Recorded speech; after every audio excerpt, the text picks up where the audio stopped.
আমি এইটুকু মানছি যে প্রিন্স টিম পরিপূর্ণ ছবি আপনাদেরকে দিতে পারেনি, দেশের মানুষের কাছে পৌঁছতে পারেনি। বাট বিশ্বাস করেন যে এর কোনো কমতি ছিল না আমাদের। প্রথমেই আমরা ফেসেছি পারমিশন জটিলতায়, সেখানে 3 মাস চলে গেছে, মানে শুটিংয়ের যে শিডিউল ছিল সেটাই চলে গেছে। তারপরে এসে সবার এত অক্লান্ত পরিশ্রম ছিল যে সিনেমাটা কিভাবে কতটা পারফেক্টলি দেয়া যায়।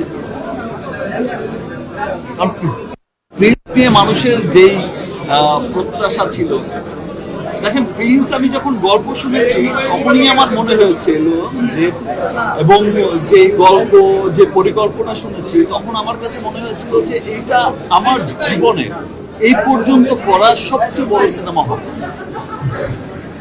বাট হয়তো সময় স্বল্পতার কারণে আমি সেটা করতে পারি।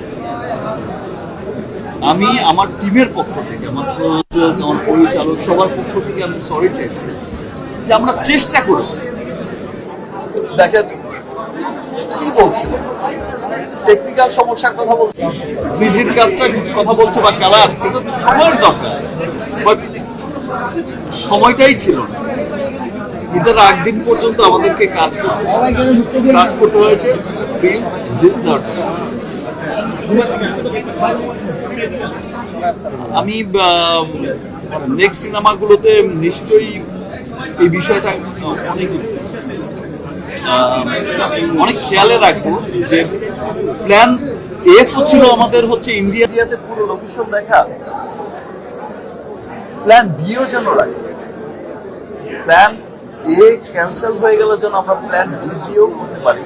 এটা আমার নেক্সট ডিরেক্টর বলবো। যত যাই বলুক প্লিজ যারাই দেখছেন, আমি রকস্টারের শুটিংয়ে ছিলাম, সেখান থেকেই দেখছিলাম, ভিউ দেখছিলাম। 5 দিন মাল্টিপ্লেক্সে ছিলাম না, 5 দিন পরে এসে 22টা শো পেয়েছিস ভাই।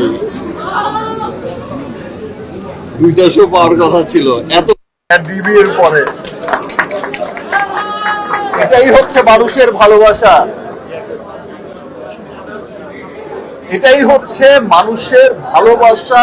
এইরকম যে ভাই আমি আমার পছন্দের মানুষকে হেঁটে যেতে দেখবো, তাতেই হবে, আর কিচ্ছু লাগবে না। জ্বালা ধরিয়ে দিয়েছ। প্রত্যাশা অনেক বেশি ছিল, যেটা শাকিব ভাই বললো যে সময় বা সবকিছু মিলে হয়তো মানে প্রত্যাশা অনুযায়ী হয়নি, বাট আমি আমার জায়গা থেকে চেষ্টা করেছি। আশা করছি ভবিষ্যতে যখন আরো ভালো অপরচুনিটি পাবো, আরো ভালোভাবে জ্বালা ধরিয়ে দিয়েছ, আরো ভালোভাবে কাজ করার চেষ্টা করব। দুই নায়িকার কাছে জিজ্ঞেস করতে চাই, দুই নায়িকার সাথে রসায়ন দেখলাম আসলে পর্দায়, মাঝখানে শাকিব খান এখনো দাঁড়িয়ে আছে, আর কেমন লাগলো আসলে আপনার কাছে জানতে চাই প্রথমে। খুব ভালো লেগেছে, ভীষণ ভালো লেগেছে। আমরা আমাদের 100% চেষ্টা করেছি ভালো করার ছবিটা। হয়ে গেছে। এখন দুই নায়িকা একসাথে সামনে